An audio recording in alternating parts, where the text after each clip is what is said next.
chicos, les voy a explicar. Vamos a tomar la asistencia como todos los días, vamos a ver la clase. La clase tiene como una parte que es un mini práctica y el inicio sí de fundamentos, conceptos y todo eso. ¿Listo? Cuando terminemos esa primera parte de conceptos, fundamentos, etcétera, hacemos el quiz y luego la parte que es como más dinámica, que ustedes hagan, de que empiecen como a explorar las herramientas y las bases de datos, pues ya lo hacemos después del quiz. ¿Listo? Entonces vamos a empezar.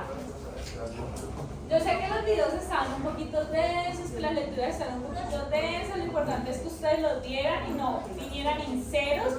Y chicos,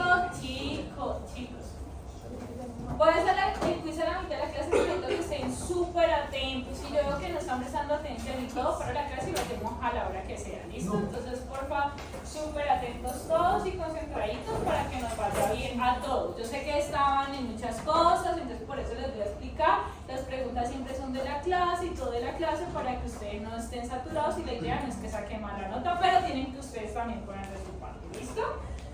Entonces empecemos. Alexandro Aguirre Mejía, no está. Beltrán Vergara Chiara, presente. Beltrán Elena. La Bonilla Sandoval Cielo, ahí estás. Jalón Collazos. Ya lo vi, creo. Carvajal Sofía. Cifuente Norval Gabriela. Corral Becerra Valentina. Corredor Lozano Edgar Felipe. Garrido Vanegas Juan Sebastián. Giraldo Olivo Valentina. Gordillo Gómez. Chicos. Jaramillo Ramírez Tomás. Lázaro Carol Stephanie.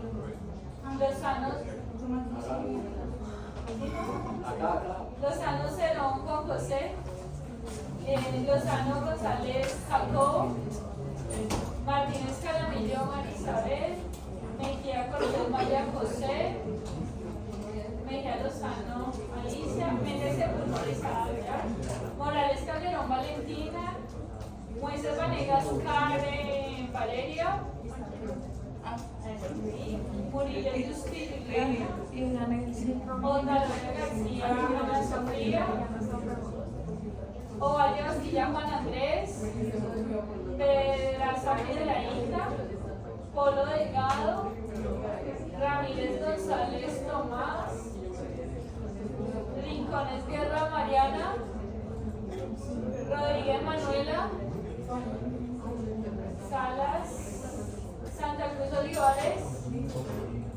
Valencia Manzano. Listo, que me avisen para que salga la falta. Listo, Pelasco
Listo, chicos, entonces vamos a empezar la clase de hoy. Chicos.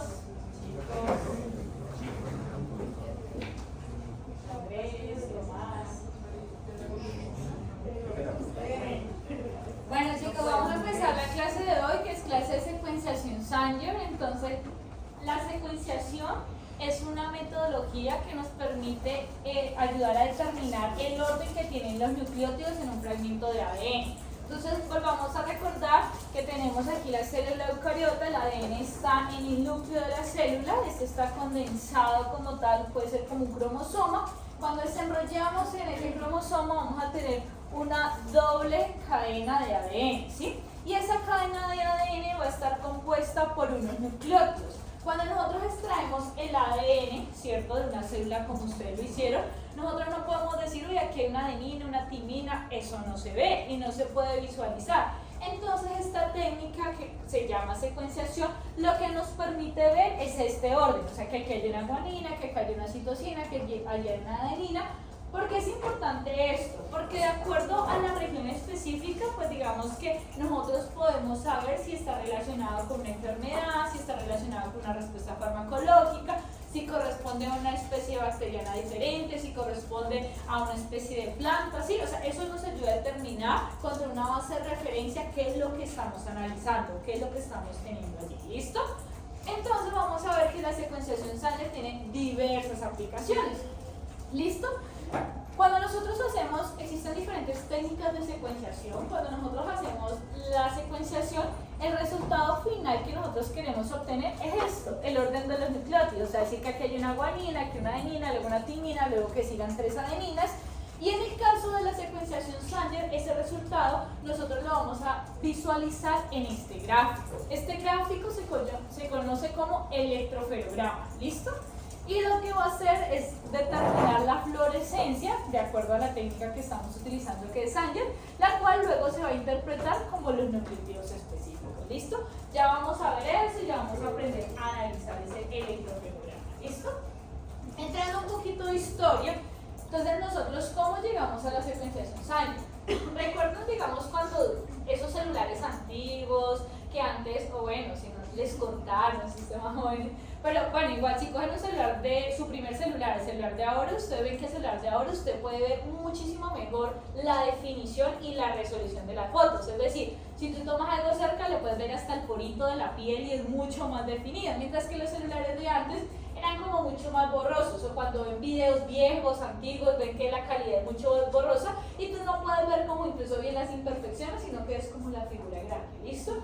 Hagan de cuenta que lo mismo pasó con las pruebas de diagnóstico en genética o en biología molecular. Cuando iniciaron, se podía ver nomás el cromosoma, que es muchísimo más grande y que él sí puede ser visible al microscopio de luz. Como se podía ver nomás el cromosoma, nosotros podíamos detectar únicamente aneuploidías o poliploidías, o sea, variaciones numéricas en los cromosomas, ¿sí? Que tuviésemos un cromosoma de más o que tuviésemos un cromosoma de menos, ¿listo?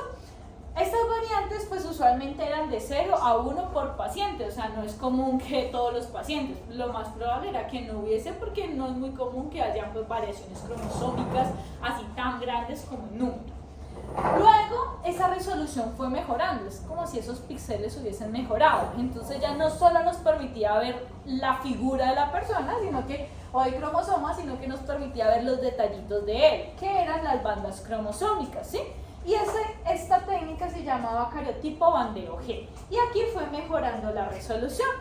¿Cuál resolución teníamos? Resulta que podíamos encontrar variaciones o visualizar variaciones que fuesen mayor a 5 millones de pares de bases, por eso es 5 MB. MB o megabases son 5 millones de pares de bases. Cuando estemos hablando de kilobases, una kilobase es serían 1000 pares de bases, ¿listo? Entonces ustedes ven aquí mejoró, pero solo íbamos a ver cambios grandes, cambios de 5 millones de pares de bases, o sea que si yo tenía que se me perdió una región de 10.000 pares de bases, ¿se podía ver por esta técnica? No porque no me permitía ver como ese granito allí en el cromosoma, ¿listo? Luego seguimos con una técnica que también probablemente van a ver en genética, o ya vieron, que se llama array-CGH, y en este caso nos permitía visualizar variaciones de 50 a 100 kilobases, o sea, de 50.000 a 100.000 pares de bases, o sea que si teníamos variación de un solo nucleótido, pues tampoco le íbamos a ver, pero igual seguía cumpliendo pues un valor amplio, ¿listo? Y en estos arrays íbamos a encontrar que una persona o por prueba se podrían encontrar de 10 a 100 variantes, ¿listo? Luego empezamos de aquí hacia adelante, son técnicas como tal o son pruebas diagnósticas ya de biología molecular propiamente dicha, cuya resolución es mucho más específica y vamos a ver que la resolución es de un par de bases. ¿Qué significa esto? Que si yo hice una modificación en una sola base, o sea que si cambié una guanina por una timina, la técnica me lo va a detectar. ¿listo? Por eso la resolución es de un par de base.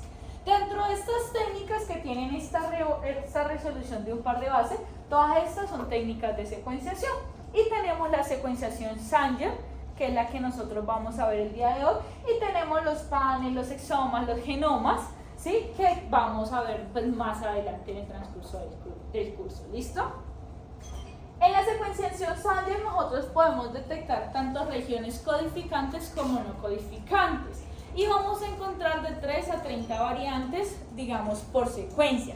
La secuenciación Sanger, chicos, es importante que esto sí se lo aprendan de memoria porque esto va a ser importante cuando vayan ustedes a elegir una técnica. Y es que la secuenciación Sanger solo nos permite ver fragmentos de hasta 1000 pares de bases, ¿sí? Máximo 1000, ¿ya? Es decir, que si yo quiero ver absolutamente todo el genoma de una persona, la secuenciación Sanger no va a ser la ideal porque me va a tocar un genoma completo, tiene aproximadamente 3 billones de bases. Entonces, si divido 3 billones en fragmenticos de 1000, pues me tocaría que hacer un mundial de secuencias, lo cual no sería costo efectivo, ni en tiempo ni en dinero. Y eso fue lo que se hizo en un inicio cuando se hizo el proyecto Genoma Humano, que cogieron y secuenciaron muchas veces fragmenticos y luego armaron ese rompecabezas. Pero digamos que si nosotros tenemos un rompecabezas de este tamaño y tenemos fichas de este tamañito, pues va a ser mucho más difícil de armar que si tenemos 4 fichas grandes de rompecabezas. Va a ser más fácil de armar, ¿cierto? Entonces, por eso la secuenciación Sanger sí nos permite ver la secuencia, pero es necesario solamente, o es específicamente utilizada para regiones puntuales, específicas, para fragmentos pequeños de máximo, ¿cuánto? 1000 pares de base. De máximo 1000 pares de base, ¿listo? La secuenciación Sanger es una técnica, ¿ya? Pero también es un examen a la vez, ¿sí? Mientras que tenemos digamos que otros tipos de exámenes usados, como son el panel NGS, el exoma y el genoma. Estos 3 tipos de exámenes se pueden hacer por medio de otra metodología que se llama secuenciación de nueva generación, ¿sí? Que existen varias y tú puedes utilizar diferentes, pero que todas nos van a dar como casi el mismo resultado, ya sea un panel, un exoma o un genoma. ¿Cuál es el objetivo de enviar un panel? Un panel usualmente se usa cuando nosotros tenemos un fenotipo muy específico. Por ejemplo, si yo tengo un paciente o una familia que toda la familia tiene cardiopatías, tiene una misma cardiopatía, entonces yo voy a buscar los genes relacionados con cardiopatía. No me importan los genes oculares, no me importan los genes, no sé, de las articulaciones, ¿sí? Solo me voy a enfocar en los genes relacionados con las cardiopatías porque el fenotipo de mi paciente es muy específico, entonces solo lo voy a hacer para eso, ¿listo? Entonces por eso se llama panel, porque yo selecciono de acuerdo como una característica física y aplico mi panel NGS para reducir esa información, ¿listo? O sea que en resolución viene siendo secuenciación Sanger, pero el panel NGS va a cubrir como un porcentaje más grande. Y luego vamos a tener un exoma, hablando de cobertura. El exoma, ¿a qué le suena la palabra exoma? Exoma. A exoma. Entonces el exoma lo que va a hacer es secuenciar todas las regiones exónicas, ¿ya? O sea, todas las regiones codificantes, ¿listo? Y finalmente vamos a tener un genoma, y un genoma va a incluir todo, o sea, exones, intrones, promotores, absolutamente toda la información, ¿listo? A nivel clínico, actualmente se utiliza más que todo el exoma. El genoma se utiliza más que todo a nivel investigativo porque un genoma va a tener aproximadamente de 4 a 5 millones de variantes.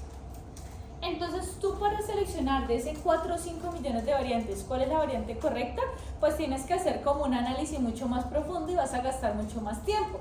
Mientras que un exoma te va a arrojar aproximadamente 20.000 variantes, que va a ser mucho más fácil analizar 20.000 a 4 o 5 millones. Y un panel, cuando el fenotipo es muy específico, pues nos va a arrojar de 30 a 300 variantes que van a ser muchísimo más fáciles de analizar. ¿Cuándo se utiliza un exoma? Un exoma se utiliza, por ejemplo, cuando el fenotipo es muy polisindrómico. Entonces tenemos un paciente que tiene afectación cardíaca, pero que también tiene afectación neurológica, pero que también tiene afectación en la piel, pulmonar, o sea que tiene muchas afectaciones. Entonces tú no puedes decir, no, solo los genes cardíacos, no, solo, o sea, no, tú tienes que ver como todo el contexto, entonces allí necesitas como ver la integración de varias cosas y por eso evalúas son todos los exones. Cuando ya ese exoma, digamos que aparece negativo, ¿sí? Pero tú ves a nivel de patrón de herencia algo genético, es decir, que un primo le salió con lo mismo, que el nieto le salió con lo mismo, sí, o sea, como que hay algo en la familia que uno dice, uy, esto realmente parece genético, entonces se podría mandar un genoma que es más a nivel investigativo para evaluar esas otras regiones que no son tan estudiadas, que son más difíciles de identificar, como son los intrones, como son las regiones promotoras. ¿Listo? ¿Es claro hasta allí todo? Perfecto. Como ustedes chicos son médicos, entonces más que, obviamente es importante que entiendan el fundamento y cuáles son las limitaciones de la técnica para que ustedes sepan cómo aplicarla, ¿sí? Para que ustedes sepan cuándo enviar cada uno. Pero digamos que este diagrama les ayuda como a pensar cuándo voy a enviar una. Entonces tenemos diferentes tipos de mutaciones. Hay unas mutaciones que son más macros, que hablan de pérdidas o ganancias de material genético, que por lo menos digo, no es que se me perdió toda una banda de cromosoma, o no es que se me perdió la cola Q del cromosoma 22, o no, sí, esas cositas grandes. Y tenemos otras que son SNPs o variantes de secuencia, o sea que estamos hablando de nucleótidos, o sea que, por ejemplo, no es que tenía que haber una T y hay una G, o no, es que aquí se me perdió fue solo una T. ¿Ya? Y todas esas cositas pues son como tal SNPs o variantes de secuencia. ¿Por qué secuencia? Porque está relacionada con la parte nucleótida-nucleótido. ¿Listo? Cuando nosotros hablamos o queremos evaluar estos SNPs o variantes de secuencia, nosotros digamos que si hablamos de una mutación puntual o un gen conocido, pensamos en una secuenciación SANI. Un ejemplo de esto, tenemos un hijo que está afectado por una enfermedad autosómica recesiva. El hijo ya tiene diagnóstico. Los papás sabemos que son portadores, ¿sí? Y necesitamos saber el hermanito. ¿Por qué es importante saber el hermanito? Porque necesitamos saber si es sano o portador. Entonces, en este caso, nosotros no necesitamos evaluar, no sé, el gen TGM1 ni el gen HBB. Si el paciente, digamos, tiene un fenotipo específico, digamos, ocular, FZ-de4. Entonces a ese paciente solo le voy a evaluar FZ-de4. ¿Por qué? Porque está siendo específico para el fenotipo que yo quiero evaluar, ¿sí? En este caso se utiliza secuenciación SANI. Otro caso, que no tengamos la historia familiar así muy específica, pero que pensemos en una anemia de células falciformes, que sabemos que es una mutación puntual súper específica, entonces vamos a evaluar, ¿ya? Que de pronto hay en la parte farmacogenómica, en el gen NAL2 hay unas mutaciones que se relacionan con una respuesta a la isoniazida que desarrollan falla hepática. Entonces yo antes de dar isoniazida o cuando estoy dando isoniazida pues hago el tamizaje de esa mutación específica a ver si mi paciente tiene riesgo aumentado de presentar esa falla hepática, ¿sí? Pero es algo específico de acuerdo al contexto, ¿ya? No es exploratorio, no es que no sé qué tiene y vamos a ver qué le encuentro, no, tiene que ser algo específico. Solo para eso es secuenciación Sanger. ¿Por qué? Porque recuerden que la técnica solamente me da fragmentos de hasta máximo 1000. ¿Listo? Pero fue una pregunta, o sea, pero si la persona, el paciente tiene, digamos, la falla hepática, uno como se lo puede ver, pero como haces o sea, como prevés que podría tener más disposición a tener. Digamos, esos SNPs ya están evaluados como en cortes y ya se saben que las personas que tienen esos SNPs han presentado en X porcentaje falla hepática, ¿verdad? Entonces en esos casos ya se sabe, ¿listo?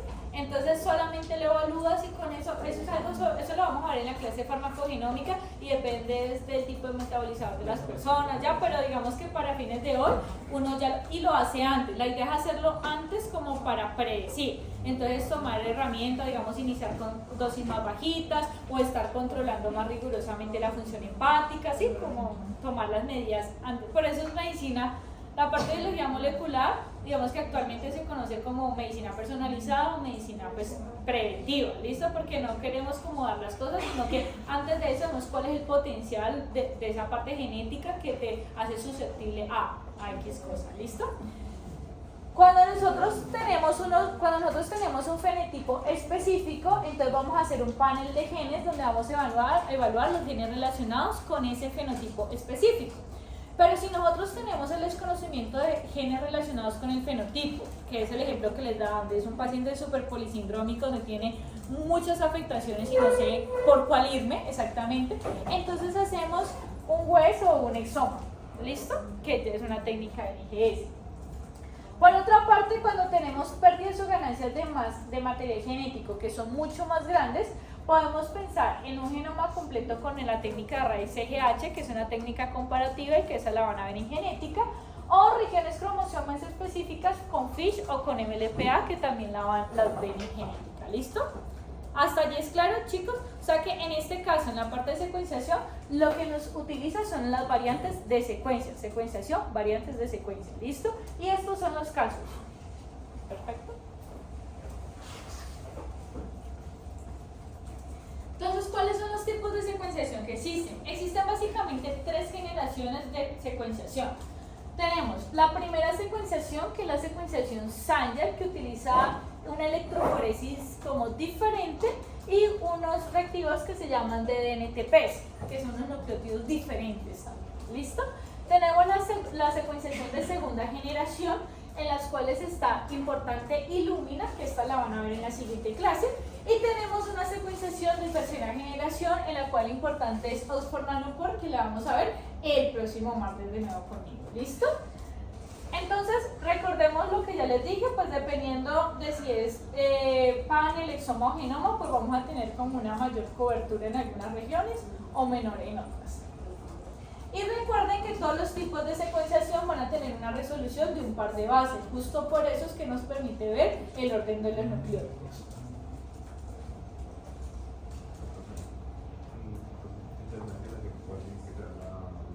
Oxford Nanopore. ¿Listo? Cuando nosotros hablamos del flujo de trabajo de secuenciación Sanger, vamos a ver qué es lo que pasa a nivel del laboratorio y cómo hacemos ese paso a paso. Entonces aquí es súper importante que, digamos, estemos atentos. Lo primero que siempre tenemos que hacer, pues obviamente la toma de muestra, que ya cuál va a ser, pues de acuerdo al paciente, puede ser saliva, puede ser sangre, listo, puede ser una biopsia. Entonces tenemos extracción, vamos a hacer ADN o RNA, y si es RNA, pues tenemos que hacer una RT, o sea, una transcriptasa reversa, para que nos dé el cDNA, ¿sí? O el DNA copia. Luego vamos a hacer una amplificación primaria. Esta amplificación primaria es una PCR convencional.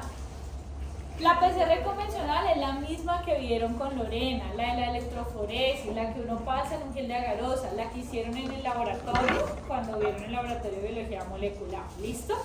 ¿Por qué es importante esta PCR? Porque esta PCR nos va a delimitar la región de nuestro interés. Nos va a decir, mira, esta es la región que yo necesito que trabajemos. ¿Listo?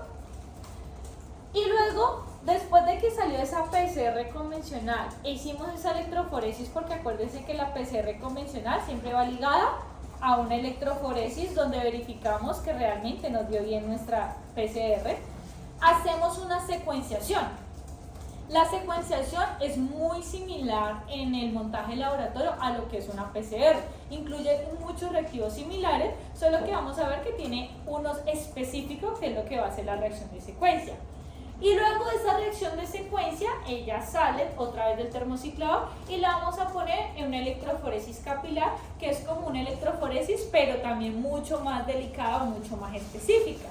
Y ya vamos a ver esa parte. Y finalmente hacemos el análisis, que ya es como el procesamiento a nivel informático de las variantes. ¿Listo? Y la clasificación e interpretación. Entonces primero vamos a ver este videito. Chicos, entonces primero vamos a ver este videito y luego volvemos a los fundamentos. Igual, ya lo he pasado. Una es la electroforesis convencional, que es la de gel de agarosa, o sea, siempre va PCR y electroforesis, ¿sí? Sí. Luego salió eso de allí y hacemos la reacción de secuencia, que es como una PCR modificada, más o menos, y eso se hace una electroforesis capilar, que también es una electroforesis modificada, ¿ya? O sea, es un principio y ya les explico mejor, ¿listo? Entonces, chicos, antes de ver este video, en este video ya hicimos la extracción del ADN, ¿sí? Ya hicimos la PCR convencional, ya hicimos la electroforesis convencional, no les pongo video de eso porque ustedes ya los vieron y ya lo hicieron. Y eso que salió de esa PCR convencional es lo que vamos a utilizar en esta reacción de secuencia, ¿listo? Entonces la reacción de secuencia se monta muy similar a como se monta una PCR. Entonces vamos a verlo aquí. Imagínense que cada pocillito de esto es uno de los tubitos que ustedes tenían. Entonces siempre partimos de un ADN, de un material genético. ¿Este material genético de dónde viene? ¿De dónde? ¿De la muestra directamente o de dónde viene? De la copia, ¿no? De la PCR, chicos. De la amplificación. O sea, no viene directo, no es que yo los traje e inmediatamente lo puse en la reacción de secuencia porque no me va a dar nada. Acuérdense que siempre primero tiene que ver una PCR amplificada. Y ese producto de PCR pues también es ADN, o sea, son esas copiecitas de ADN lo que vamos a agregar aquí como muestra, ¿listo? Entonces, para hacer esta PCR especial que se llama reacción de secuencia o secuenciación, ¿sí? O sea, cuando le preguntan dónde ocurre la secuenciación, va a ocurrir es en el termociclador, porque es una PCR, es casi el mismo fundamento, solo que modificado, ¿ya? Entonces vamos a tener los nucleótidos, los de toda la vida, los que hemos utilizado en la PCR. Vamos a tener la polimerasa, un solo primer,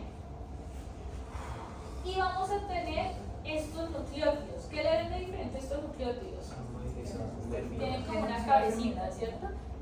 Sí, exacto. Estos nucleótidos son los nucleótidos modificados que van a ser los nucleótidos terminales, y estas cabecitas son fluorocromos.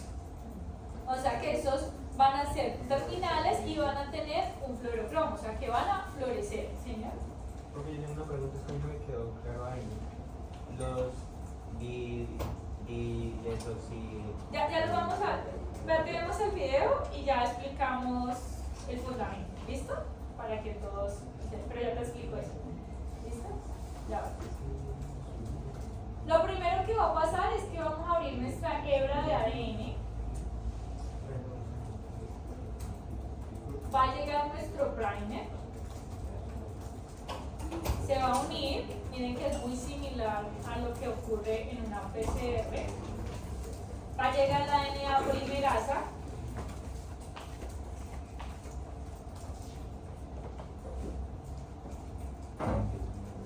Y va a empezar a poner los nucleótidos. Y aquí va a ingresar un nucleótido terminado. Chicos, ¿qué reconoce la polimerasa para pegar el siguiente nucleótido? El grupo OH. Entonces, los deoxinucleótidos tienen el OH, o sea, los DNTP solitos tienen el OH, que son los convencionales, los de toda la vida. Hagan de cuenta que es como que deja la manito ahí estirada para coger al siguiente nucleótido, ¿sí? Cuando ese nucleótido no tiene grupo OH, o sea, cuando tú quitas el grupo OH, es como que ya quitaras la manito, o sea que ya no se puede pegar el siguiente nucleótido. Entonces, no sé si con eso respondí tu pregunta. Y esos son los deoxinucleótidos, o sea, los DDNTPs. ¿Sí? Listo. ¿Cómo va a saber la polimerasa cuándo escoger alguno? Ella no sabe, eso lo va poniendo al azar, o sea, ella está polimerizando y va cogiendo uno. Resulta que cogió uno que tiene la manita, entonces siguió pegando. Hasta que cogió aleatoriamente uno que no tenía el grupo H, entonces ya, ella paró ahí. Eso va a ser aleatorio. Recuerden que esto, pues aunque estamos viendo nomás una hebrita, pues tenemos muchas copias que fueron el resultado de la PCR, o sea que esto está pasando aleatoriamente muchas veces al mismo tiempo. ¿Listo?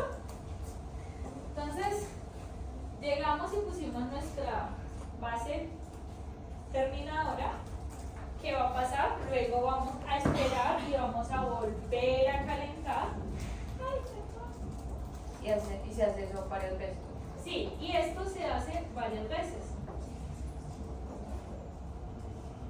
Y entonces, como se hace varias veces, aleatoriamente al final vamos a tener fragmentos de diferentes tamaños. Porque en uno, digamos que el tercer nucleótido que cogió fue el terminador. En otro ciclo fue se termine. Sí, o sea, ella lo va haciendo aleatoriamente muchas veces. Yo creo que depende del número de veces, o solo. No, o sea, creo que son casi usualmente 45 ciclos, 50 ciclos. Es casi siempre lo que uno tiene estandarizado en el laboratorio. Eso es como lo necesario y lo que acuérdense que todo esto, pues, bueno, esto no es exponencial porque no estás haciendo copia, estás cogiendo las mismas plantillas de la PCR y esas plantillas de las PCR es donde estás haciendo fragmenticos, pero no es exponencial, ¿sí? Entonces nosotros tenemos aquí esto y al final en ese tubito de reacción vamos a tener todos estos fragmenticos, ¿listo? Entonces espérense. Profe, pero es que los que son los diferentes se pegan cuando. ¿Cómo así? O sea, los que son Los de los que tienen la cabecita. ellos se pegan aleatoriamente, o sea, mira, la polimerasa está cogiendo, digamos que cada uno de ustedes es un nucleótido, ¿sí? Yo estoy cogiendo el que esté más cerca, ¿listo? Y resulta que por aquí la cogí, no sé, lo cogí a él, y él no tiene el OH, entonces allí en él terminó, pero en el otro ciclo estoy cogiendo y te cogí a ti, y tú estás marcado de otro color, o sea, eso es aleatoriamente. Los que tienen la cabecita. Sí, Esos son los que no tienen el sí, los que tienen la cabecita son los que no tienen. Chicos, los de deoxinucleótidos, o sea, los de doble D, no tienen el OH y son los mismos que tienen la cabecita, que son los que tienen el fluorocromo. O sea, los de DNTP son los terminales. Son los que tienen, los terminales tienen H, yo sé solamente. Sí, son los que tienen H en vez del OH, tienen hidrógeno. Profe, pero si se pega aleatorio, ¿el cómo hace para saber cuál parte va a ser eso? ¿Cuál? Cuando alumbra. Eso es en la siguiente parte. O sea, chicos, atención, presten atención. Tenemos el tubito, ¿cierto? ¿Sí? Y aquí agregamos DNTPs. Los DNTPs son estos. Son el nucleótido clásico de toda la vida. ¿Sí? El nucleótido clásico, entonces vamos a tener un D, una G, una C y una A. Todo eso lo vamos a agregar. ¿Sí? Pero a la vez, en el mismo tubito, vamos a agregar los DNTPs. Estos son los mismos TGCA, solo que tienen una modificación. Una que tienen el fluorocromo, ¿sí? Que va a ser diferente para cada uno, ¿sí? O sea, diferente para timina, diferente para guanina, diferente para la citosina y para la adenina. Y adicionalmente van a tener solo la H, no el grupo OH. Mientras que estos de acá sí tienen el grupo OH. ¿Sí? Cuando la polimerasa está polimerizando, digamos que ella está leyendo las bases complementarias y ella dice una T y ella cogió la T, ella no sabe qué T cogió, ya la puso. Si esa T tiene grupo H, pues entonces sigue la C, sigue la G, sigue así, hasta que cogió por acá una A complementaria que no tenía el grupo OH. Allí terminó. Pero recuerden que yo soy una polimerasa, pero Martina es otra polimerasa y ella está haciendo exactamente lo mismo que yo, solo que ella siguió derecho y por acá fue que cogió uno terminal, ¿sí? Y tú eres otra polimerasa y tú la cogiste en el segundo, cogiste de malas, cogiste una en el terminal, ¿sí? Por eso hay unos más cortos y otros más largos. Sí, acuérdense, sí, exacto. Por eso hay fragmentos más corticos y hay fragmentos más largos. Yo tengo una pregunta, o sea, pues por ejemplo los DNTPs son bases libres, o sea, como que impide de que se peguen como en cualquier parte, por ejemplo si una adenina o una timina, o sea, Que se peguen entre. ajá. Chicos, acuérdense que para que ellos se peguen complementariamente ellos tienen que también tener la polimerasa, ¿sí? O sea, la polimerasa es la que les va a decir como que, la que va a ayudar a formar ese enlace de complementariedad. Pero por ejemplo, cuando se pegan los fragmentos. Pero tienen mayor fuerza, eso se llama algo que llama delta de Gibbs. O sea, necesitas tener mucho más puentes de hidrógeno como para que haga eso. Una sola basecita con otra sola basecita no se van a alinear ellas solitas. Porque funciona igual con tanto los DNTPs como con los DNTPs. O sea, ellos solitos así, una sola, no tienen como la fuerza suficiente para unirse. Tienen que tener una región mucho más grande de complementariedad. ¿Sí? O sea que uno tira el ADN, ¿cierto? O sea, están algo y uno tiene que calentar para que se separen y que la polimerasa ponga los nucleótidos libres que uno también tiró ahí. Funciona igual que una PCR, chicos, funciona casi igual que una PCR, solamente que va a tener unos deoxinucleótidos que van a interrumpir como esa amplificación. Los terminales. Sí, que son los terminales. Y que son terminales porque no tienen el grupo OH. ¿Sí? El grupo hidroxilo. ¿Es claro hasta allí, chicos? Sí. Sí. Ahora. Listo.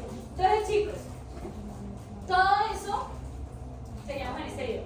Todo eso sucede como en estas plaquitas, ¿sí? Entonces, no, bueno, realmente todo eso sucede como, chicos, todo eso sucede en uno de los tubitos de PCR que ustedes hicieron. Después de que salió del tubito de PCR, nosotros lo pasamos a estas plaquitas y en estas plaquitas es lo que vamos a meterla a un equipo que se llama secuenciador, ¿sí? O analizador genético, ¿sí? Y ese, básicamente el principio de eso está en esto, que se llama el capilar. Y por eso es que se llama la electroforesis capilar. ¿Sí? Ya vamos a continuar viendo el video. ¿Se acuerdan que cuando hicimos la electroforesis, o cuando ustedes hicieron la electroforesis, era un gel gigante donde usted ponía así? Pues resulta que ese gel se llamaba garosa, ¿cierto? Nosotros aquí, dentro de cada uno de estos capilares, esto es como un cilindrito. Y dentro de este capilar que lo ven súper delgadito hay un polímero que va a funcionar similar a cómo funciona un gel de agarosa. Solo que el gel de agarosa, ¿se acuerdan cuánto podía separar? ¿Qué tamaños? ¿Ninguno? ¿Qué?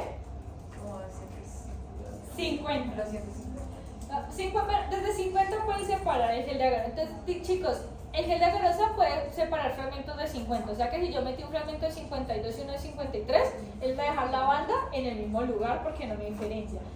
Este gel o este polímero, como es tan chiquitico, él va a permitir que pase absolutamente por el capilar y me va a separar fragmentos nucleótido por nucleótido. O sea, entonces, chicas, por favor, atención, ya, seguimos así, hacemos fijar todo. Entonces, miren, entonces va a pasar aquí, el equipo lo que va a hacer es va a tomar, cada huequito es una muestra y por cada capilar se va a ir separando, va a ir migrando, igualmente con el mismo principio se van a separar por tamaño, ¿sí? ¿Cuáles migran primero? Los más chiquiticos, ¿sí? Ellos van a ir pasando hasta que llegan a esta partecita. Esta partecita es una camarita. En esta camarita un láser va como a iluminar ese fluorocromo, lo va a excitar y lo va a hacer florecer. Y al otro lado va a estar una cámara que va a detectar esa fluorescencia y el equipo va a registrar esa fluorescencia como una señal. Entonces, si quieren, se los pueden ir rotando, si ustedes lo ven, y ya les termino de poner el video para que ustedes vean de nuevo cómo funciona. Entonces, miren, allí está el capilar, que es el que van a ver, y pues funciona igual, va a migrar ¿hacia qué polo migra? Hacia el positivo, correcto. Entonces mire que él, cuando va pasando por ese capilar, él se va a ir separando. Primero va a ir migrando los fragmentos chiquiticos, y ellos se van a ir haciendo como en orden, o sea que el que tenía 9 nucleótidos, pues se hizo, el que tenía 10 se organizó el siguiente, luego el de 11, el 12, el 13, 14, así hasta que lleguemos a mí. ¿Listo? Y miren que allí en la partecita que le mostré, el equipo incide el láser, hay una fluorescencia, y esa fluorescencia es detectada por la cámara y me registra un pico, una señal de fluorescencia. Y así es como se forma el electrocardiograma. Deja C, reducir una G, reducir una T, ¿sí? Ya voy. Señora.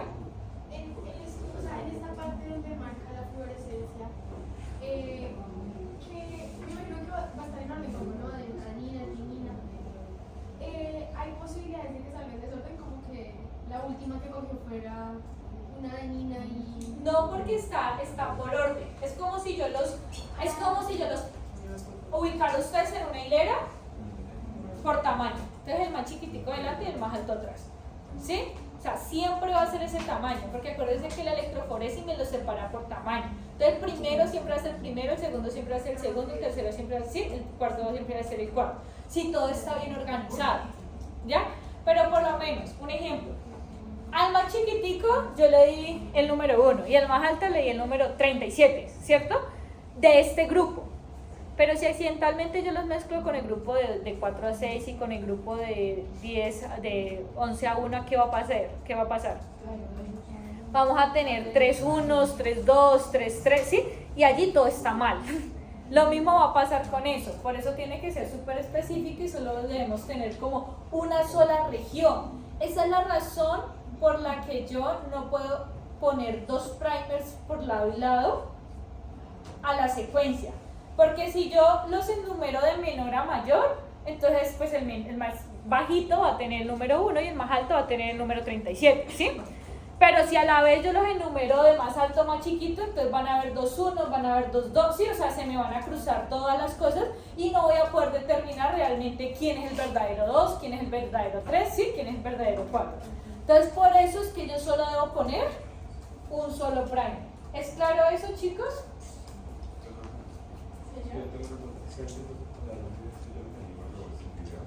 Pero es que es tanta cantidad para que pero solo se hace una que está en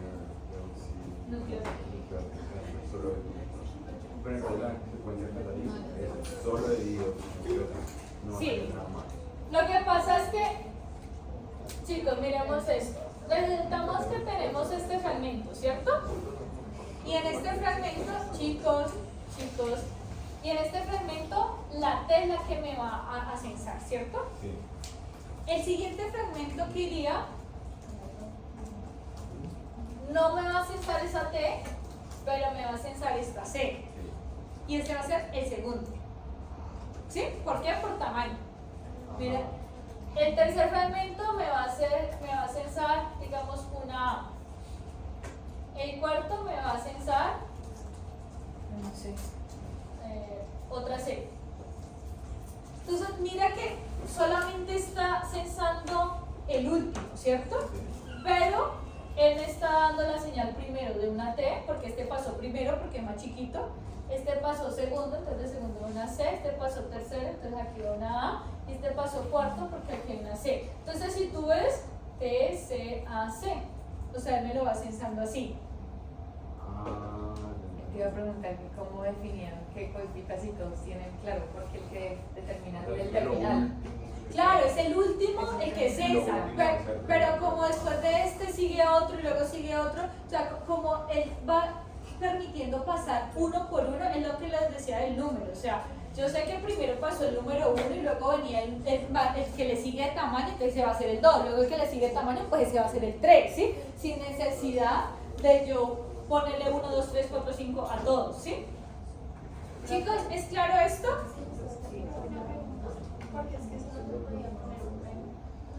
Porque hagan de cuenta, cuando nosotros secuenciamos hacia ambos lados, vamos a tener 2 números 1, 2 números 2, 2 números 3. Entonces lo que les decía a ustedes, que si yo los enumero a ustedes de más bajito a más alto, del 1 al 37, siendo el más bajito el 1 y el más alto el 37. Pero llegó Lorena y los enumeró del más alto el 1 y el más bajito el 37. Y entonces luego llegó la otra profe, Vanessa, y les dijo, salgan los números 2. Entonces pues van a salir 2, 2, 2, 3, 2, sí. Y entonces no vamos a saber de qué lado es cada lado. Entonces por eso es como un solo orden, ¿sí?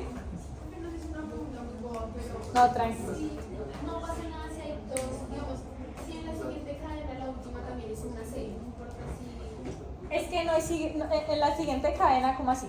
Digamos, Ah, no pasa nada porque él sigue con fluorescencia. Entonces, él te vuelve a poner, digamos que en esta sea A, T, E, C, T, C, A, C, C.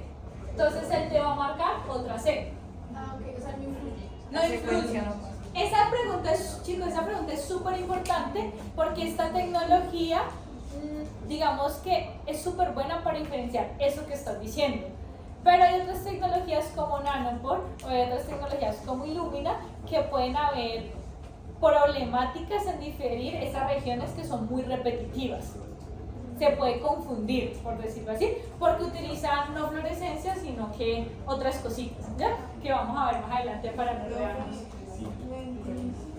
Porque, o sea, es que sí entiendo todo el proceso de que coge y unos fragmentos salen más chiquitos que otros y van a ir por el aparato ese de más chiquito a más grande. Y en orden de eso va pasando. Pero yo no entiendo por qué, digamos, el primero que pasa es ATGCT, pero el segundo es ATGCT-C. O sea, porque tiene el mismo más uno. Porque acuérdate que cuando tú pones un primer, tú tienes la cadena de ADN inicial, ¿cierto? Que separamos, ¿sí? Y esta cadena, nosotros no lo sabemos, pero es esta. O sea, digamos que estamos hablando ciegamente, ¿no?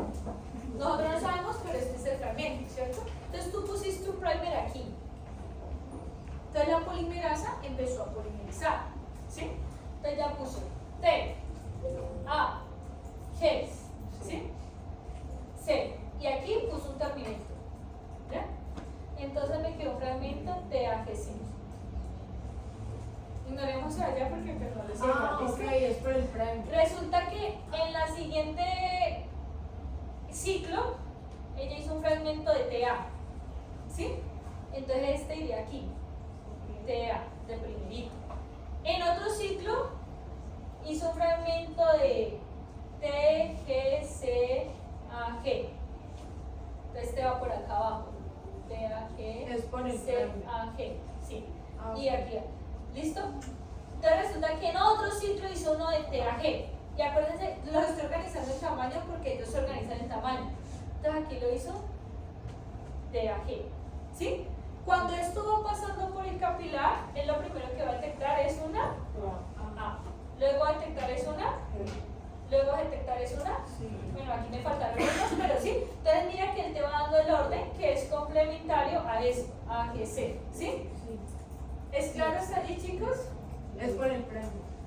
Sí, es ¿Sabes lo que le Oh, Espera, espérate primero y ya, dime. Yo no entiendo una cosa, yo ya, o sea, yo sí entiendo todo el proceso, pero no entiendo cómo el resultado se parece a la secuencia de ADN. ¿Cómo el resultado? Porque, por ejemplo, ahí tenés Complementario. Ajá. ¿Sí? Es dependiendo del primer que tú usas, si estás con la cadena complementaria o con la cadena inicial. Parte borremos esto acá. Joven, ¿qué es lo que decías que era? O sea, ¿qué es lo que era aleatorio? ¿Cuándo puso el terminal?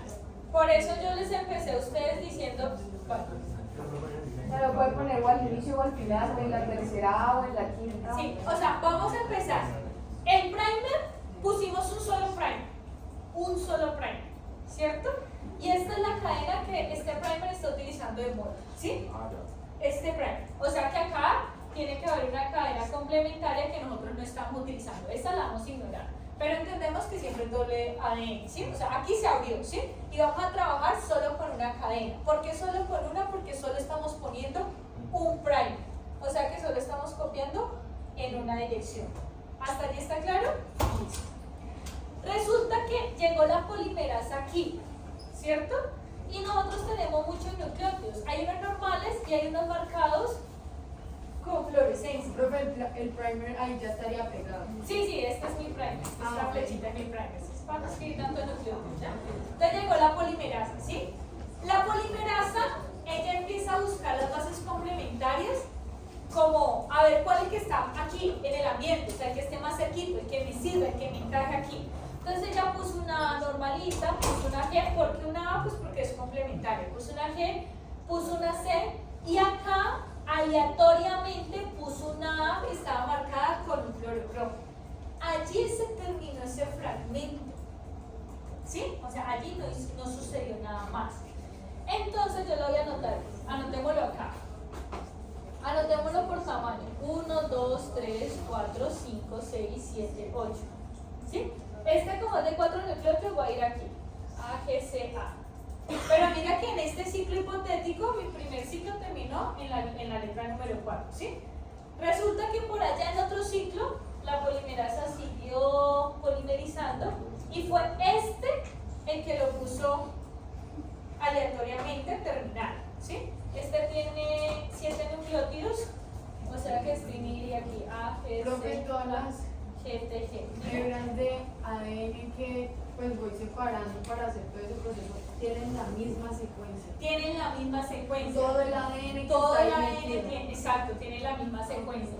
Resulta que en otro ciclo, él fue en el segundo que ingresó esto, ¿ya? Entonces teníamos una AG. En otro ciclo, aquí fue la G, entonces teníamos una AGG. En otro ciclo fue el primer nucleótido, o sea que tenemos una, ¿sí? Mira que eso es aleatorio, o sea, yo estoy haciendo, primero hice el séptimo, luego hice el tercero, luego hice el sí, o sea, eso es aleatorio, ¿sí? Y todo eso al final va a estar en el mismo tubito, ¿sí? Todo revuelto, ¿sí? Y todos tienen la misma secuencia, solo que diferentes longitudes, ¿sí?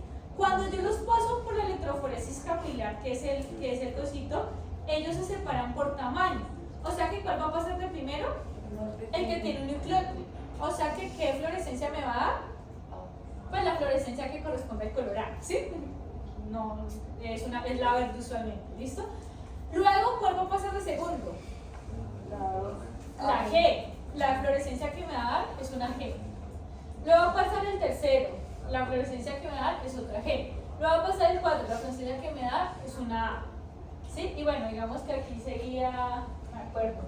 Bueno, la cosa es que esto va a ser complementario a esto, siempre va a ser complementario, y eso porque este es el molde que nosotros estamos utilizando. Entonces, aunque mira que ella solo está hablando de un nucleótido, como tenemos los antecesores de la otra, por eso es que podemos hacer la cadena de forma como longitudinal.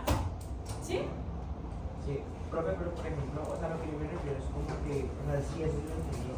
Como que, como yo sé que estoy secuenciando la cadena de DNA que necesito y no algo, pues como es un proceso que es aleatorio, no que me estaba secuenciando una cosa totalmente. Porque acuérdate que tú hiciste una PCR específica. Acuérdate que antes de la electroforesis hiciste una PCR para tu región específica. Y cuando tú diseñaste tu experimento, lo hiciste para la región específica de tu interés. Lo que pasa es que tú ahorita vas a rectificar si esa región de interés está como tú quieres que esté o si tiene una variante. Y ya el análisis del resultado va más adelante, que lo vamos a comparar es contra una base de datos. ¿Listo? Entonces, chicos, aquí vamos a terminar de ver el video. Aquí pues terminó de florecer y tenemos por fin nuestra secuencia de ADN.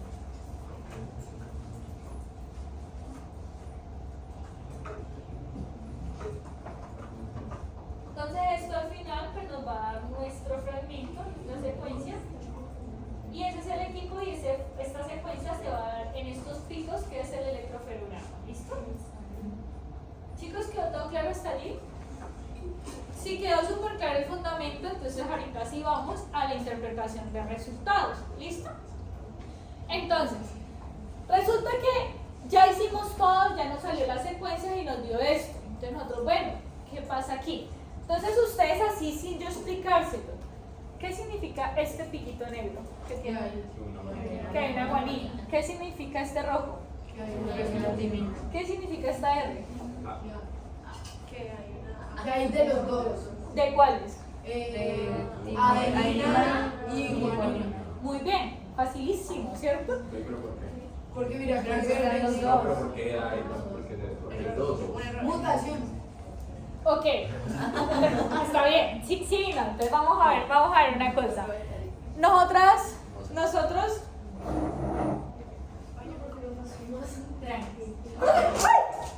ay no, esto no pasa. Es que, ay, ¿qué pasó? O sea, esto cuesta como 12 millones, ¿no? Pero es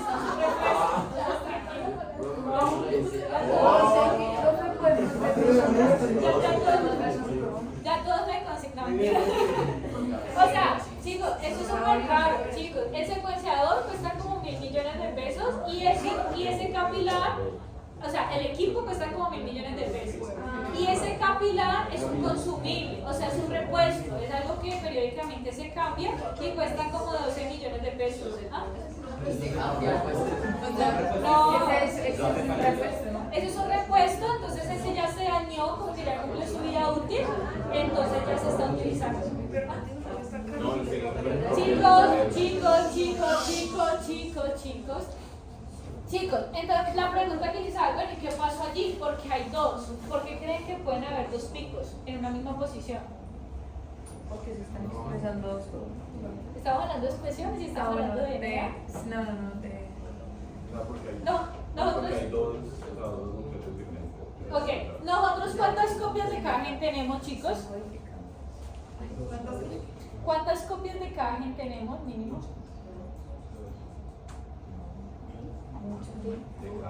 De cajín. Bueno, No sé. ¿nosotros cuántos cromosomas uno tenemos? ¿Cuántos cromosomas uno tenemos? 42. Sí, el de nuestro papá y el de nuestra mamá. El de nuestro papá y la mamá, ¿no? Sí, 23 pares. O sea, nosotros tenemos dos cromosomas 1, chicos, tenemos dos cromosomas 2, tenemos dos cromosomas 3, hasta el 23, ¿cierto? Ok, perfecto. Todo eso claro. Entonces, ¿por qué tenemos dos picos? Los dos cromosomas. Nosotros somos chicos. Nosotros somos seres diploides, ¿sí? O sea, eso significa que tenemos dos copias de nuestra información genética. O sea, que tenemos dos alelos, ¿sí? ¿Hasta aquí es claro? Sí, perfecto, ¿listo? Hay lugares o hay genes que esperamos que sean iguales porque tienen que ser conservados para que funcionen, ¿sí? ¿Sí? Hasta allí todo claro, ¿cierto? Pero todos somos diferentes, ¿cierto? Correcto. O sea que también hay genes que son altamente cambiantes y que eso nos permite nuestras diferencias, ¿cierto? Hasta allí está bien. En este caso, si nosotros vemos dos picos, significa que esta posición es diferente para un alelo que para el otro. Pero esta posición es la misma para los dos alelos. Si es la misma para los dos alelos, ¿cómo se le llama eso? homocigo. Y si es diferente, ok, muy bien. Entonces, ya que estamos así, sí, chicos, atención. Si yo les digo que estamos evaluando una enfermedad autosómica recesiva, ¿sí? Y que una mutación en esta posición, pues es la causante de mi enfermedad, ¿sí? Y es autosómica recesiva. Y yo te muestro esta secuencia, así nomás. Mi paciente es, escuchen primero las opciones: A, afectado; B, sano; C, portador.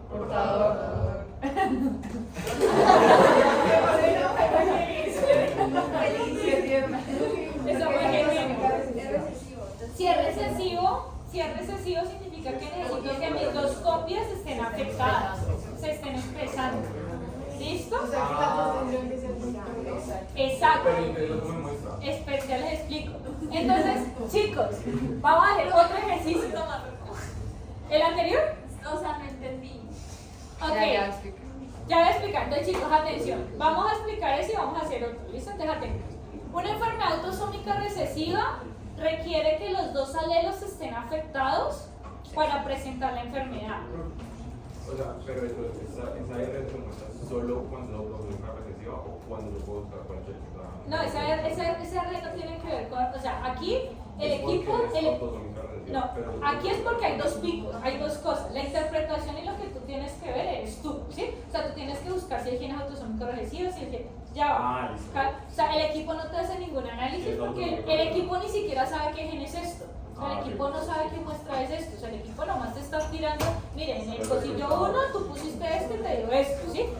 Quien tiene que hacer el análisis eres tú y ya vamos a esa parte. Chicos, atentos. Entonces, si estamos en una enfermedad autosómica recesiva, significa que necesitamos que las dos copias de mi variante Se expresa. bueno, estén afectadas. estén afectadas para expresar la enfermedad. ¿Listo? Si yo soy heterocigoto, sería portador, o sea que un alelo está bien y el otro alelo está mal. O sea, un alelo de referencia, uno es de referencia y el otro es alterado, ¿sí? O sea que voy a tener dos dos núcleos diferentes en la misma posición. Por eso es que esta R, ves un pico verde y ves un pico negro, significa que hay dos posiciones. ¿Se alcanza a ver el negro? Sí. Por eso es portador.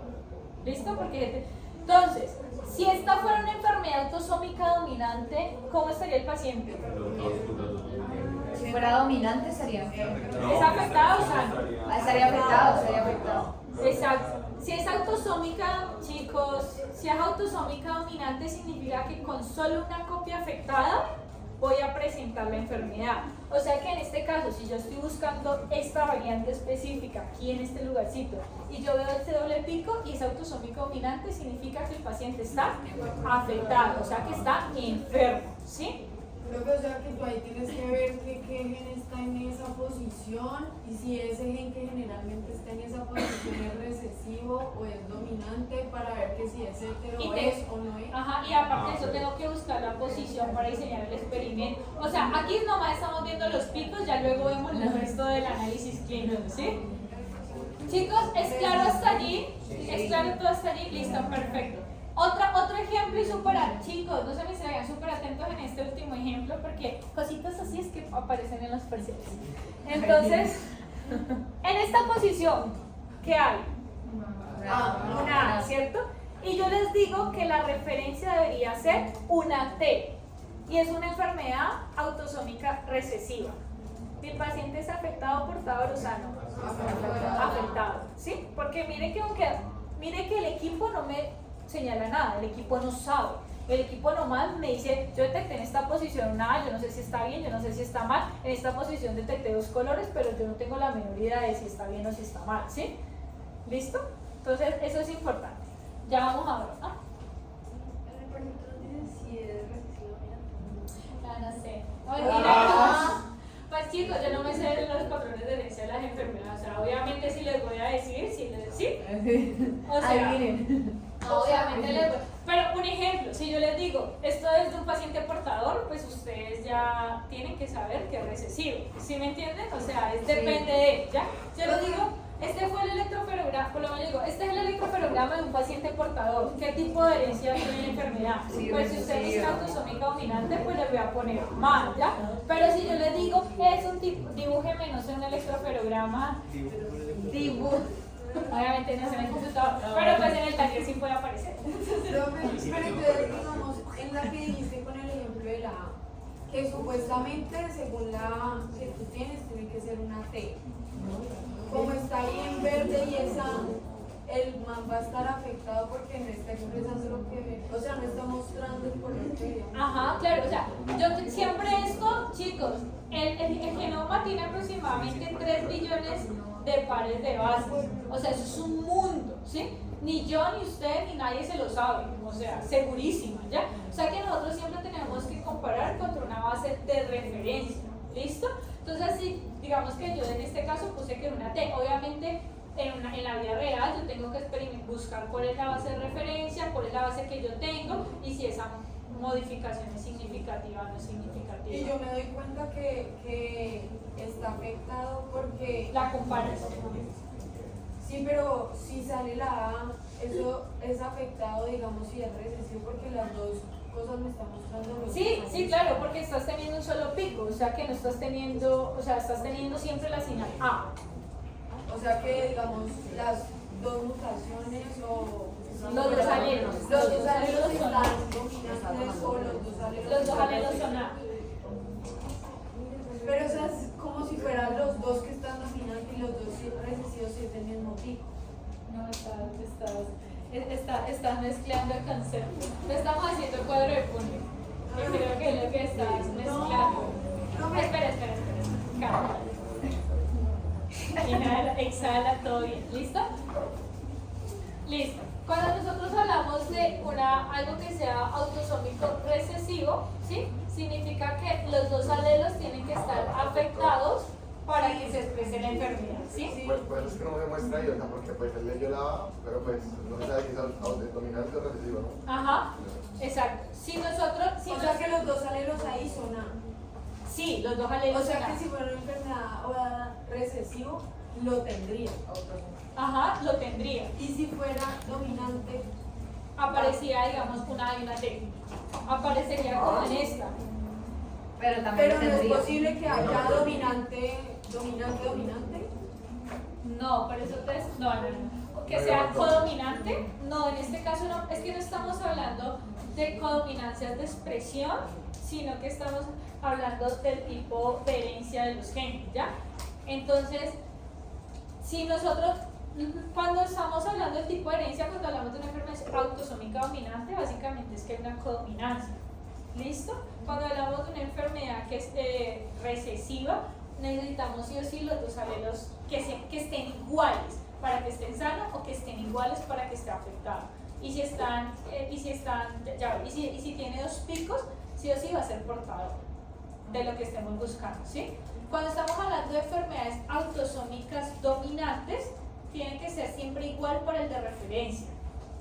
O sea que solo tenemos que ver un pico, ¿sí? Siempre dominantes. Pero por eso las dominantes. Un solo color. Es un solo pico, pero con una de referencia. En los sanos, con los de referencia. Que estaría sano. Sí, que estaría sano. Si nosotros vemos un heterocigoto para una enfermedad autosómica dominante, significa que la persona está afectada, ¿sí? Usualmente las enfermedades autosómicas dominantes no son homocigoto para autosómica dominante porque como son tan severos los fenotipos, no sería compatible con la vida, ¿sí? Ok, ya. O sea, si tienes dos dominantes. No. Y además que no sería lógico porque tus papás deberían ser ambos afectados, ¿sí? O sea, sería como que dos afectados se juntaron y o sea, eso no pasa en la vida real, ¿sí? ¿Listo? O sea que si ahí solo ese pico es verde, es porque es recesivo. Es porque es homocigoto. O sea, si el pico es verde, es porque es homocigoto. Si es homocigoto para el de referencia, o sea, para lo que nosotros esperamos, es sano. Si es homocigoto, si es homocigoto para el de referencia, Está es bien, sano. pero si es diferente. Pero si es homocigoto para la variante, está afectado en los autosómicos recesivos.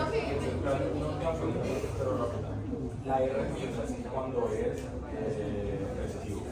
No. No es a R, Ya te muestro, la R no es recesivo. La R significa que ahí hay dos Hay dos picos.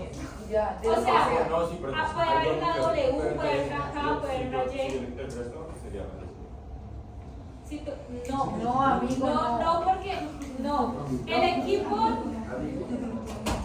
Chicos, todos atención desde cero.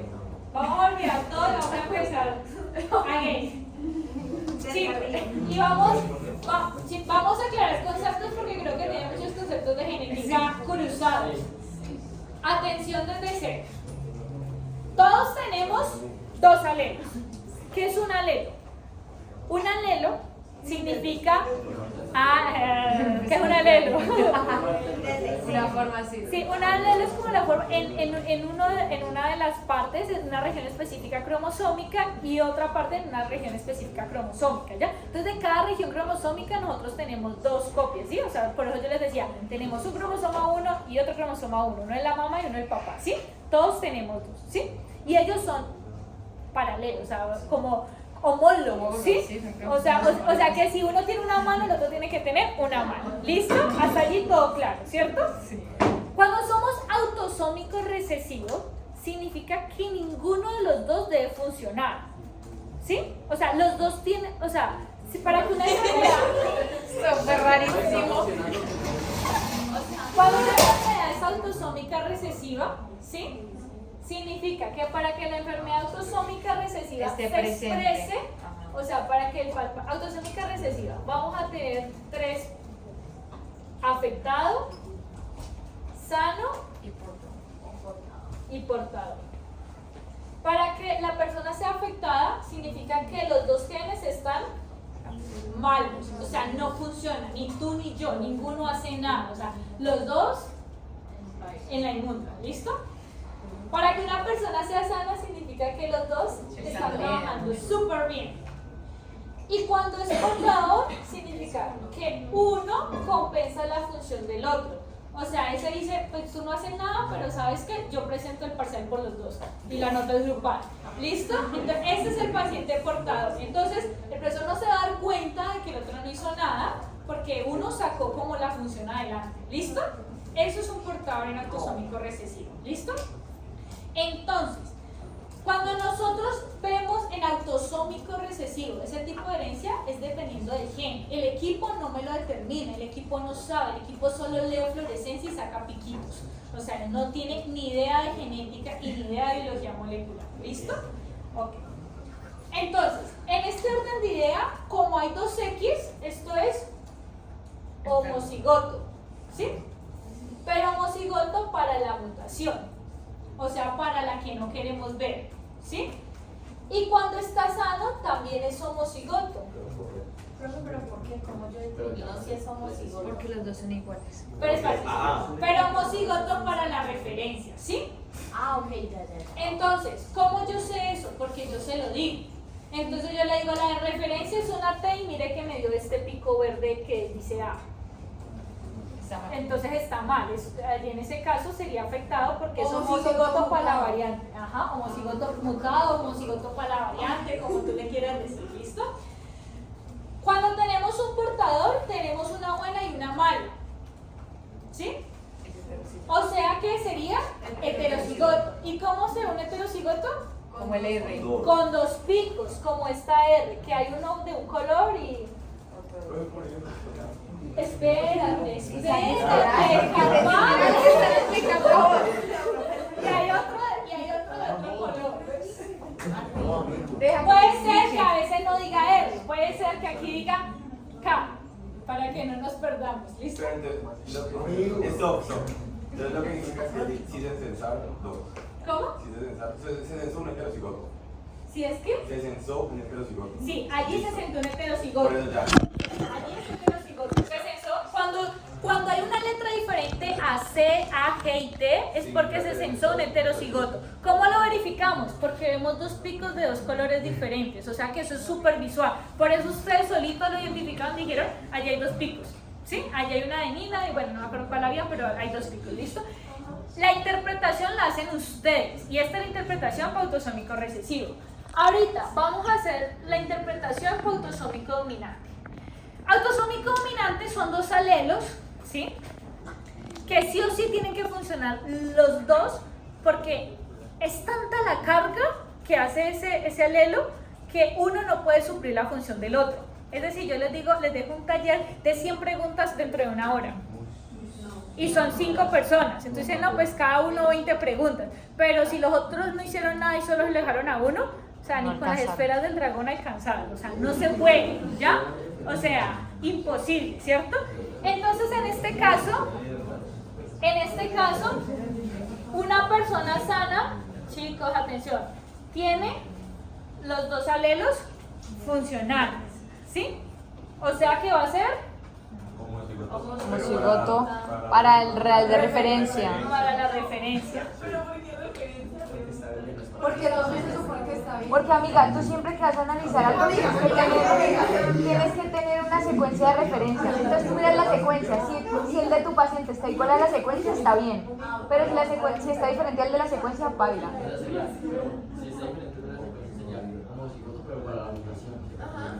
De nuevo, ¿qué? Esperen, que es que ustedes empiezan a preguntarme cosas. Vamos por orden, que hay compañeros que, ¿sí? Y me enredan al resto de compañeritos. Yo no me enredo, pero esperando termino aquí y ya. Si ya después no lo entienden, ya hacemos las preguntas, ¿sí? Porque es que empiezan a dudar, ay, pero ustedes como así. Entonces, la persona afectada en un autosómico dominante es lo que te digo, les dejé 50 preguntas, era un grupo de 2 y les dije 25 minutos, o sea, cada uno tenía, o sea, era imposible hacer, ¿sí? Entonces, si uno no hizo nada, o sea que si hay una sola copia mala, ya es afectado. En el tipo de herencia, autosómico dominante. Profe, no habría portador ahí, ¿cierto? Exacto, en autosómico dominante no es portador. Si tengo una buena y una mala, ¿esto qué es? Heterocigoto. Mutado. Porque está afectado. Pero profe, y arriba el recesivo, ¿cómo sería? Era Es portador. portador, pero También es heterocigoto. Heterocigoto. Entonces, Porque por son eso, diferentes. Por eso yo le decía a Isaac, cuando me decía, es que siempre que es heterocigoto es autosómico recesivo, yo le decía, no, o sea, depende de tú cómo lo interpretes, ¿sí? O sea, los entonces rebobinemos. Heterocigotos, chicos, por favor. Heterocigotos en autosómicos recesivos son portadores. Heterocigotos en autosómicos dominantes son afectados. Si ambos son homocigotos para referencia, sin importar el tipo de herencia, pues son sanos. ¿Listo? Y en el tipo de autosómico recesivo, el afectado necesita homocigoto para la mutación. Profe, ¿cómo sé cuál es la mutación? Yo se lo digo. O sea, yo le digo, mire, en esa parte debería haber una T y hay una G. O hay una A, o hay una lo que sea. Yo se lo digo, ¿ya? Y ya se lo digo cómo se lee también. Entonces, chicos, ¿claro hasta allí? Sí. Por fin. ¡Vamos! Aprendí. Bueno, chicos, rebobinemos. Vamos rápido que Dios mío. 1 hora y 15 aparente. Autosómico recesivo. Entonces, vamos a hablar de el electroferograma. El electroferograma nos sale con unos valores, o sea, bueno, tenemos un algoritmo de llamada de bases que se llama base caller. ¿Qué es el base caller? Es el software que me dice, ay, yo detecté esta fluorescencia, entonces una A, yo detecté esta otra fluorescencia, entonces una G, ¿ya? Ese es el base caller, es el que interpreta esa luz y la convierte en un nucleótido a la hora del computador, ¿listo? Eso nos va a generar los picos que ya los dimos y esa salida nos va a salir en un archivo FASTA o en un archivo AVI. Es importante porque cuando ustedes, digamos que estemos haciendo la práctica, dependiendo del archivo que yo les dé, ustedes van a saber si cargarlo en una plataforma, utilizar qué aplicación, ¿sí? Y así van a poder como discernir, ¿listo? El electroferograma también tiene algo que es una escala de calidad. Esta escala de calidad son estos numeritos que se ven aquí, 55, 56, 41, ¿sí? Esto es una escala logarítmica y lo que nos va a medir es la probabilidad de error de la base asignada. O sea, el equipo detectó la luz y dijo, según mi software, esto es una A porque esto me parece un verde, según esto es un negro, me parece una G, esto es rojo, me parece una T. Eso es lo que va a hacer el equipo, ¿sí? Pero él, como parte de su control interno de calidad, él hace como algo de probabilidad para determinar, digamos, qué tan seguro él está que esa A es una A, ¿sí? Y esto lo hace con el Phred Score. Un Phred Score ideal es mayor a 30. Si nosotros lo vemos aquí, están 55, 58, o sea que tienen muy buena calidad. ¿Qué significa ese Phred Score? Cuando es 10 significa que la probabilidad de error es de 1 en 10, o sea, mal. Cuando es 20 es de 1 en 100, mejor, pero aún tiene una muy alta probabilidad de error. Cuando es 30 es de 1 en 1000, o sea que allí es donde, a partir de ese punto es donde hacemos más aceptable. Si es 40, 1 en 10.000, si es 50, 1 en 100.000, si es 60, 1 en 1.000.000, entonces allí uno dice, no, pues estoy súper segurísima que esa A es una A, que esa T es una T, ¿sí? Y nosotros, ¿cómo vemos esto? Pues en estos numeritos, ¿ya? Si nosotros vemos que estos numeritos tienen de Phred Score de 20, de 10, pues uno ya lo duda y dice mejor como que lo repito, no, si es 2, pues ni lo miro, ¿ya? Lo que esperamos es que esté por encima de 30, ¿listo? Para ver eso. Entonces es la forma como se mide la calidad de las secuencias. Nosotros podemos tener diferentes problemas en la secuenciación SANI. Entonces, por lo menos, si ustedes ven esta secuencia, ¿se puede leer? ¿Se parece a la otra? No. ¿Y esto?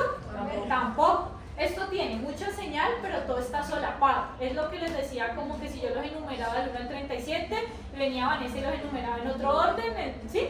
Y las asignaba a varias diferentes posiciones. Entonces, miren que eso se solapa y nadie sabe en qué lugar pertenece, ¿listo? Y en este caso es porque hay muy poquita fluorescencia. Entonces, ¿cuáles pueden ser las causas de error? Primero, que no había cebadores primer, o sea, que no agregamos los primers, puede ser un error, o que agregamos los primers incorrectos. O sea, en la PCR lo hicimos para el gen FZD4 y agregamos en la secuencia para el gen TGM1. Pues obviamente no nos va a pegar porque sí, no nos va a funcionar. Que no había ADN molde, o sea que no agregamos el producto de PCR. El cebador no reconoció el molde, lo que les dije, hicimos o agregamos un primer incorrecto y esto me daría que no hay señal, algo muy similar a esto. Si había poco ADN molde o el cebador no reconoció bien el molde, la señal es muy débil, o sea que también puede ser similar a esto, ¿listo? Y en este caso, cuando nosotros abrimos la secuencia y vemos NNNN, o sea, ni la seguimos viendo, sino que la cerramos, vimos esta secuencia no dio, hay que repetirla. ¿Listo? Eso sale así. Sí, literalmente sale, o sea, todas estas son secuencias reales. A veces pasan cosas. Entonces, chicos, por lo menos en este caso, si ustedes ven, también hay diferentes lugares, es como si hubiesen dos secuencias solapadas, como que una al frente y otra atrás. Pero digamos que yo no te podría decir cuál es cuál, ¿sí? O sea, yo no sé cuál corresponde a cuál. Entonces, en este caso puede ser que el cebador se une a varias posiciones del molde, o sea que yo puse unos primers inespecíficos, o sea, unos primers que pegaban para 3 diferentes genes, ¿ya? O si estoy analizando microorganismos, resulta que de pronto puse la muestra completa y no puse el aislado, entonces allí habían muchas bacterias y puse todo allí, entonces me detectó todas a la vez y se solaparon los pues, el genoma bacteriano, ¿listo? Entonces tampoco está bien. Los cebadores de PCR original no se han eliminado, o sea, no se hizo como el proceso correcto de purificación, que es un paso adicional pues, que hay que hacer, pero ustedes no es necesario que lo aprendan. Pues. Entonces se ve así. Muchas cosas solapadas. Yo no puedo diferenciar qué pico corresponde a qué posición. ¿Por qué cuando los primers originales son los de la PCR. amplificación primaria? Sí, lo de la amplificación. Primaria.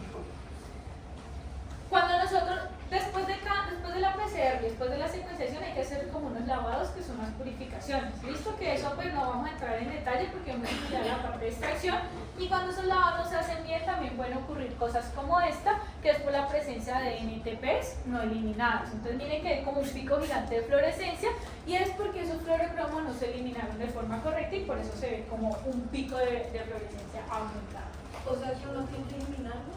Sí, pero eso es como un lavado, o sea, eso no hay necesidad que se guarde, para que no se compliquen, ¿listo? En este caso, recuerden que uno puede formar estructuras secundarias, ¿se acuerdan lo que hablábamos? Que habían heterodímeros, eldímeros, que habían horquillas, que los primers como que hacían orejitas y todas esas cosas. Resulta que todo eso puede suceder también con el ADN molde, o sea, con el ADN en nuestro interior de secuenciación. Si esa región forma estas estructuras secundarias, puede haber una caída de señal. Entonces vemos una secuencia que está muy bonita, muy bonita, muy bonita y que de un momento a otro se vuelve chiquitica y se queda chiquitica. Probablemente esta región está como formando una horquilla o formando una orejita, ¿sí? O sea, se plegó sobre ella misma, entonces no permite que la polimerasa siga polimerizando y por eso se ve esa caída de señal. ¿Listo? Entonces, ¿qué tenemos que evaluar? Tenemos que cuando vamos a hacer o analizar una secuencia, si hay señal, dónde comienza la región de buena calidad, dónde termina, dónde acaba la región de mala calidad, si hay bases mal interpretadas por el base caller y si hay mucho ruido de fondo, ¿listo?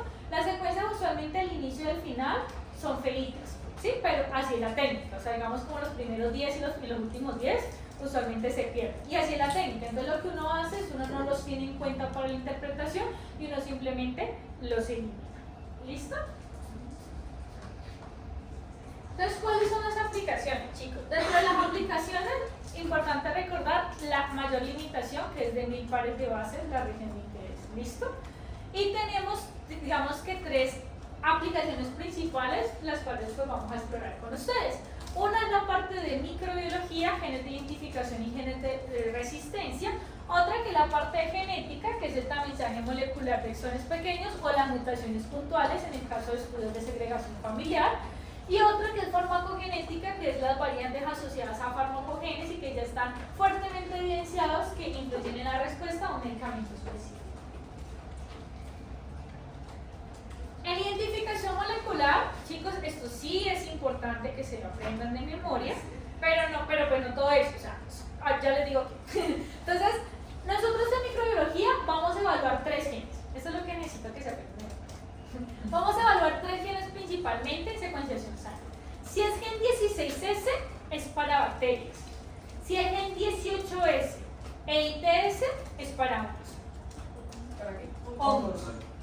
Principalmente, ¿ya? O sea, son solamente así macro. 16S bacterias, 18S e ITS hongos. ¿Por qué? Porque en el parcial puede aparecer. Se hizo una PCR para los genes 16S y 18S e ITS y solamente amplificó el gen ITS. ¿Sí? Esperen un segundo. De los siguientes microorganismos, ¿cuál descartaría? Staphylococcus aureus, Escherichia coli y Candida.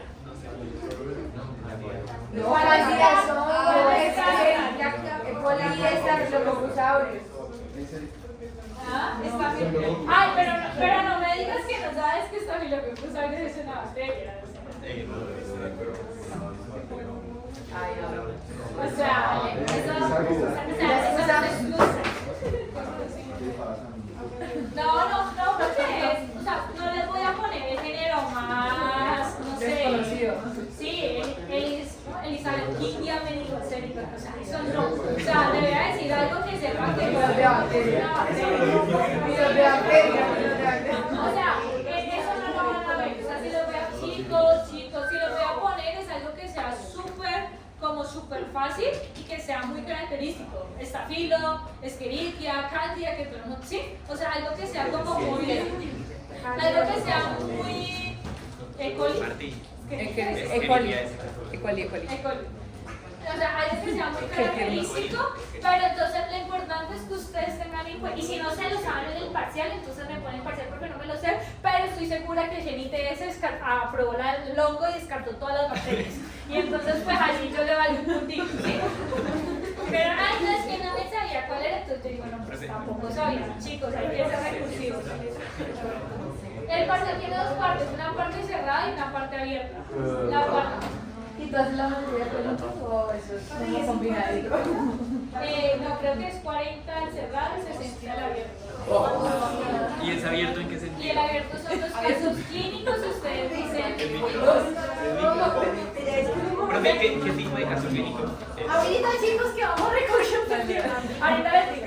Entonces chicos, 16S, entonces 16S es un gen que es altamente conservado con regiones hipervariables útiles para la identificación.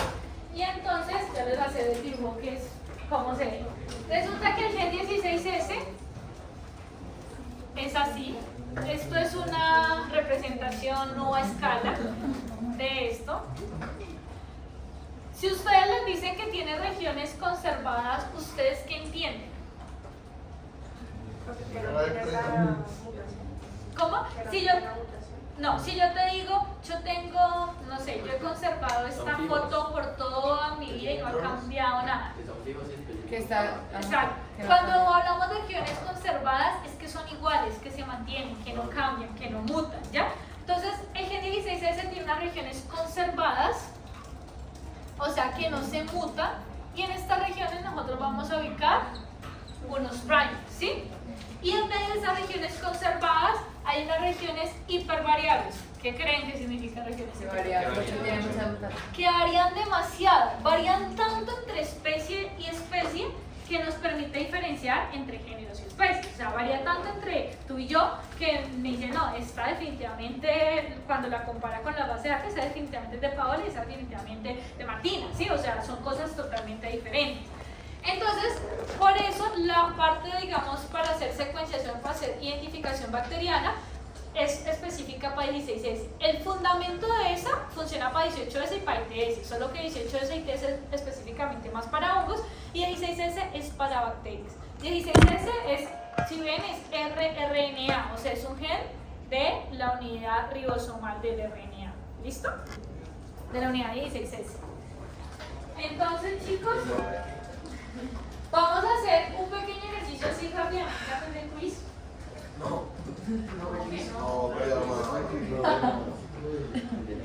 Chicos, ¿No le parecería cruel? Sí, no. ¿Hacerlo después de esta conclusión? Chicos, abrimos, pues yo sé que todos, casi la mayoría tienen descargadas las cosas, entonces lo vamos a hacer aquí en tiempo real. Vamos a copiar esta secuencia que está en las diapositivas en el PDF.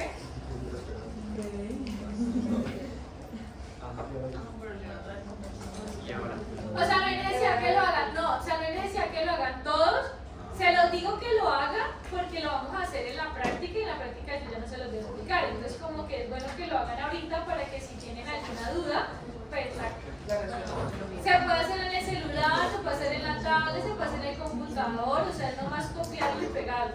Y la plataforma funciona en cualquier dispositivo con internet. ¿Listo? Chicos, ingresamos, copiamos ese texto que están en las diapositivas, en la página 19, y en Google ponemos BLAST, que es Basic Local Array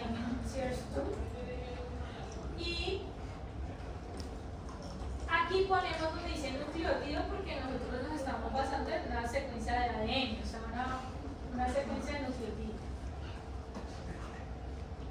Chicos, ¿todos van? ¿Sí? Luego aquí, Pegamos y cosas. pegan la secuencia. Bajamos, bajan. Igual, los que se quedan atrás me dicen y ya lo revisamos. Es muy sencillo. Y le hacen blast. Es muy intuitivo, la verdad.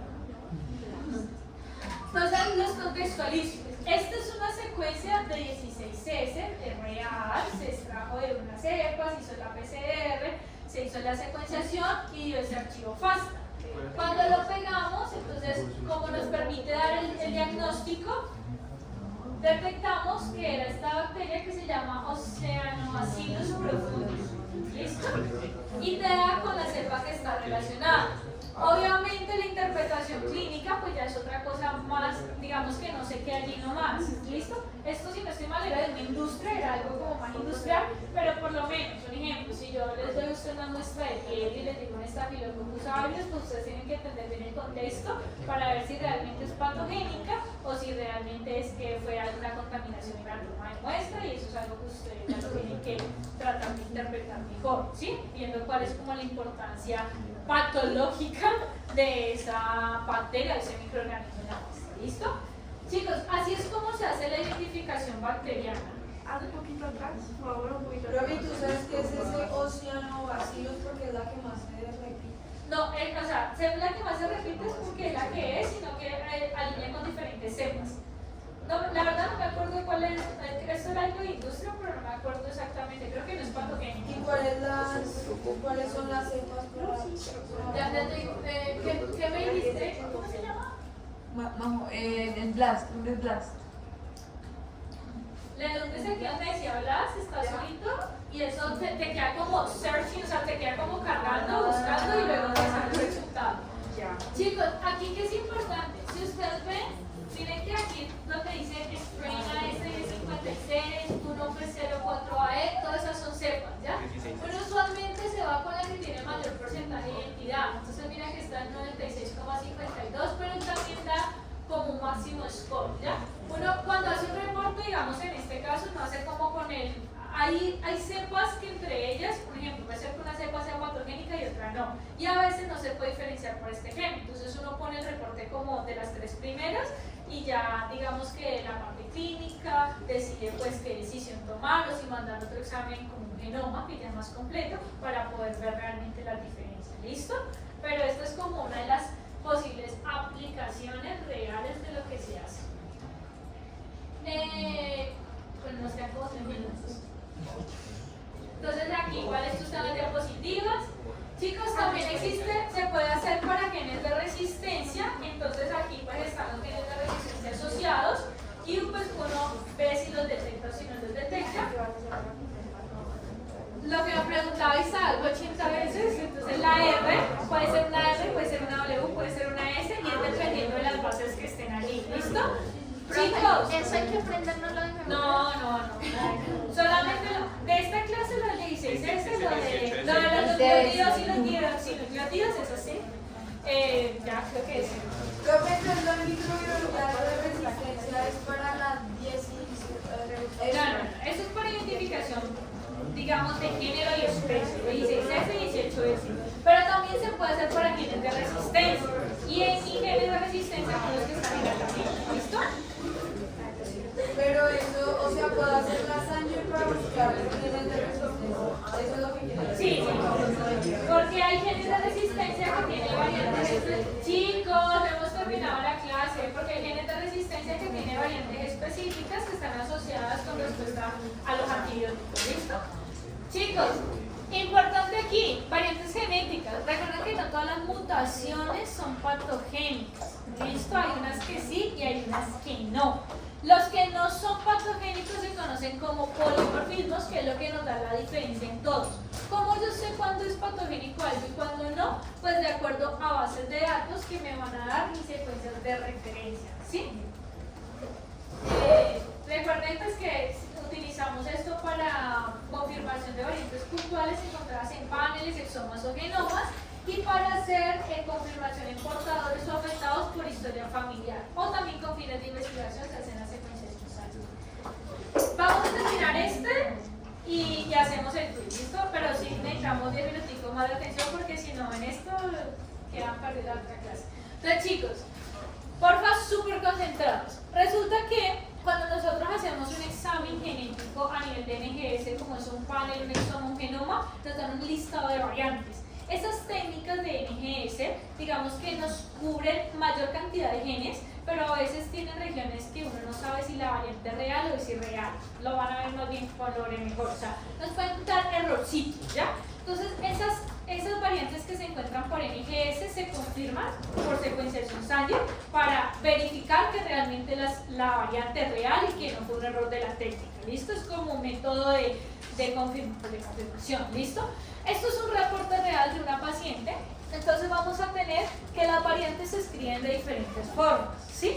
Entonces tenemos el gen, en este caso es el gen FZD4, y la variante principalmente se escribe de estas dos formas. La C, que significa codificante, ¿sí? O sea, de la región exónica, y me está diciendo que en la posición 740 de los exones, la referencia que era una G cambió por una A. Entonces, por eso yo les dije que yo les decía cuál era la referencia. Entonces, mira, G, cosito, por A, mayor que por A. Entonces, eso es que la referencia es una G y la alternativa es una A, ¿sí? También se puede, eso es en el ADN, pero recuerden que lo que está en el ADN al final se termina expresando en la proteína, ¿sí? Entonces también nosotros podemos ver el efecto en la proteína. Y aquí sería la P. P significa proteína. Entonces, en este caso nos estás diciendo que cambió la arginina, el aminoácido 247, que era una arginina, terminó cambiando por una lisina. ¿Listo? Aquí también me está diciendo que el tipo de variante es un missense, o sea que está cambiando un aminoácido por otro. ¿Listo? Y aquí me está diciendo, esto fue en trío, o sea que se le hizo a papá, mamá y a hijo, que era el caso del afectado. Entonces me dice que el caso es homocigoto, que el madre era heterocigoto y que el padre era heterocigoto, ¿sí? Y que el significado clínico era incierto y que el patrón de herencia en algunos casos es autosómico dominante y en otros casos autosómico recesivo. Según esto sería autosómico recesivo porque papás son heterocigotos y el afectado es homocigoto pues para la variante, ¿listo? Entonces, aquí les queda la diapositiva como desglosado mejor la forma en la que es la nomenclatura. Por favor, traten como repasar eso, igual está muy... En el parcial no lo va a poner aquí, ¿cierto? ¿Cómo? En el parcial no lo va a poner aquí, ¿cierto? No sé, quizás. No, No, pero en el taller sí, o sea que el taller sí. En el taller de laboratorio de genética. Laboratorio. ¿Ah? Hay un laboratorio de genética que soy mi Chicos, esta es otra forma de... Chicos. Profe, ¿y cómo se hace? Chicos, sí, ya ven. Chicos, missense es que cambia un aminoácido por otro aminoácido. Nonsense es que se introduce un codón de parada prematuro. Entonces, si ustedes ven en nonsense, dice arginina 238 ter. Este ter significa como terminal. O sea que ese aminoácido allí quedó la proteína cortica. ¿Listo? Recuerden que hay unos codones de parada, ¿sí? Hay unas variantes que son sinónimas, que cambia el ADN, pero el aminoácido no cambia porque recuerden que varios codones pueden codificar para un mismo aminoácido, ¿sí? Hay otras que corren el marco de lectura, entonces cambia un aminoácido, pero por allá más adelante inserta un codón de parada prematuro, ¿listo?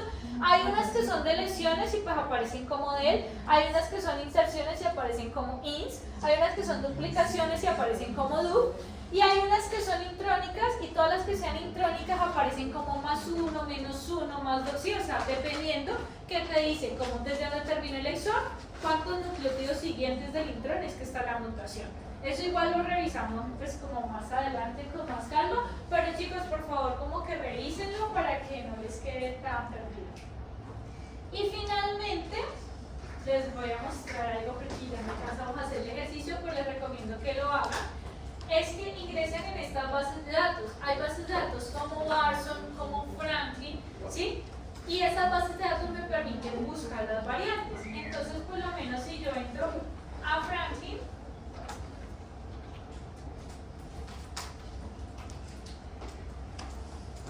entonces la pongo en la forma como la aprendí a escribir, que es FZ de 4.2C, la posición, y cambio guanina por adenina. O sea, está... bueno, aquí hay algo importante. Hay dos genomas de referencia. Y esto sí, por favor, aprendan. El que nosotros utilizamos es el 38. Hay dos genomas de referencia. Es el 38. ¿Cómo? ¿Cómo así? O sea, entramos a Franklin y copiamos aquí la mutación. En este caso la mutación que yo escogí es de FZ4, pues la que yo les dé, C, puntico, 740, que por A. Le das Enter y aquí revisas que esté como en el genoma de referencia 38, ¿ya? Pues ya lo organicé.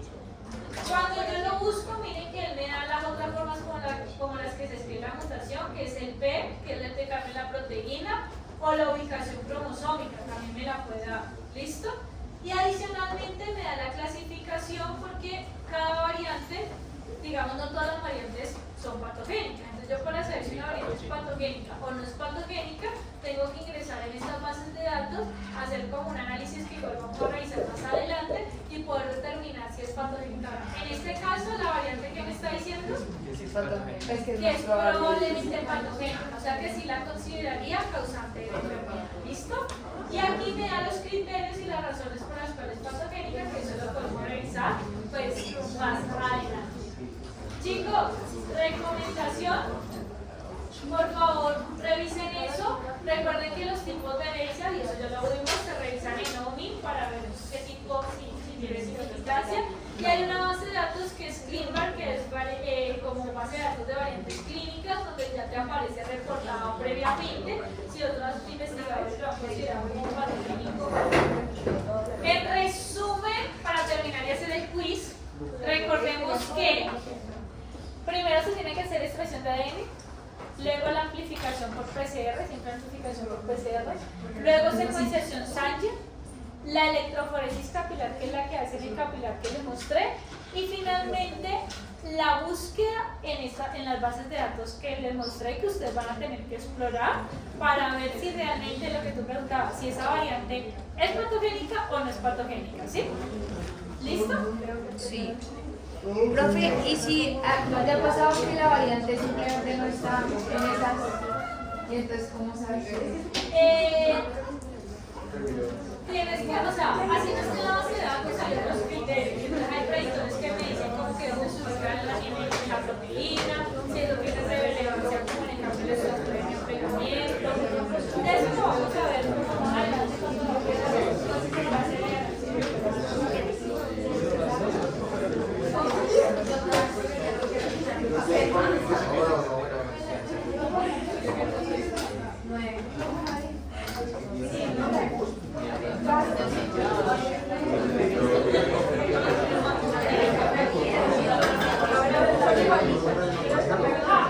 ay, Dios mío. No diré nada.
chicos, recuerden que el quiz es individual, por favor, todos en silencio, no necesito si necesitan preguntas, me hacen a mí.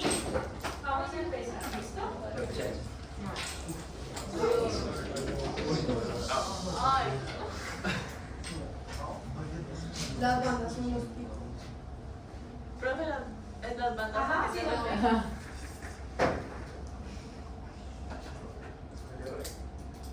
¿Qué? ¿R? ¿Qué? ¿Dónde? O sea, el ¿El R dónde? ¿Pero en cuál cosa? O sea, la primera.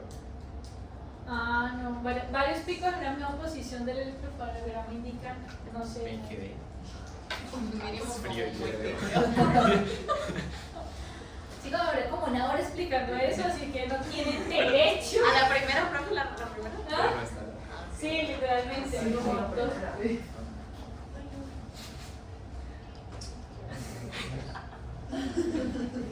Pollo.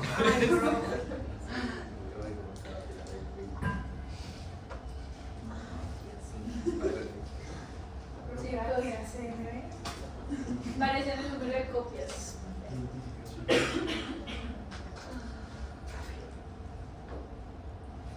Chicos, les voy a anular los dos.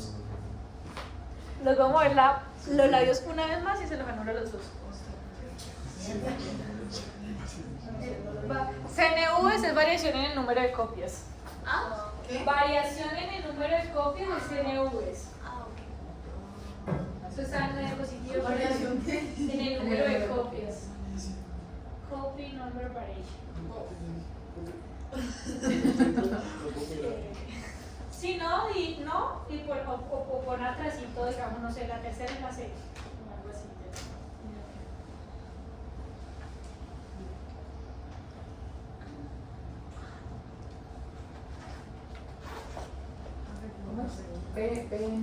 O sea, si es una pregunta que puedo responder, la hacen en voz alta, no pasa nada. Ah, bueno, profe, la de identificación molecular es ver si sí es o no es. O el cuál es. ¿En cuál? En la 2, como que dice que qué herramienta de pero identificación es identificar si es mala. ¿Qué herramienta? Pues no, es que aquí ya eso está muy fácil. O sea, CNV es variación en el número de copias.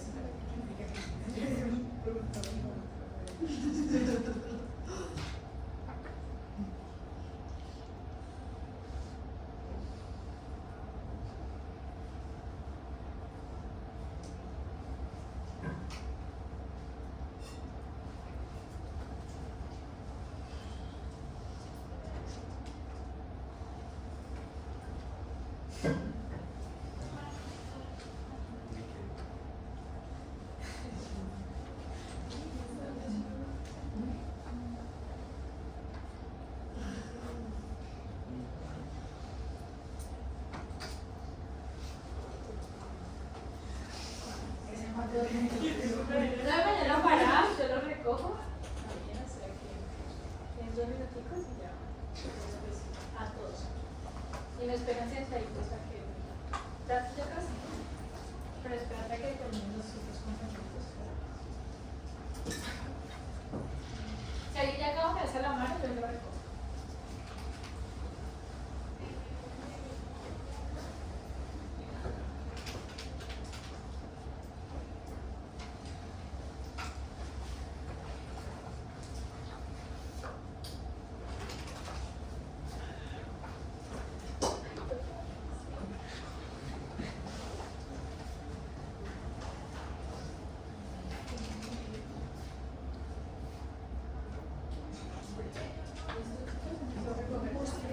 Pero me esperan sentaditos como si me sacan su cuerpo y ya hasta que no prendo. Si por favor no hablamos.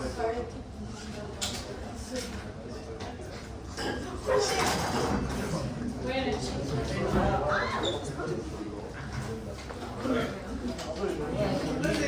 chicos, no han acabado todos, entonces por favor hacen silencio. Porque si no,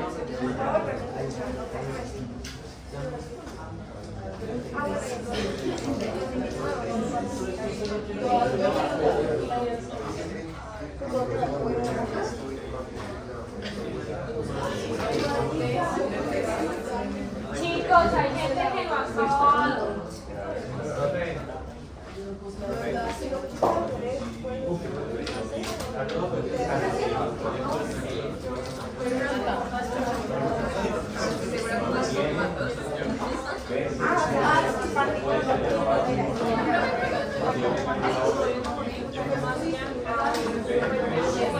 Niños, hay gente que no ha acabado. Juan.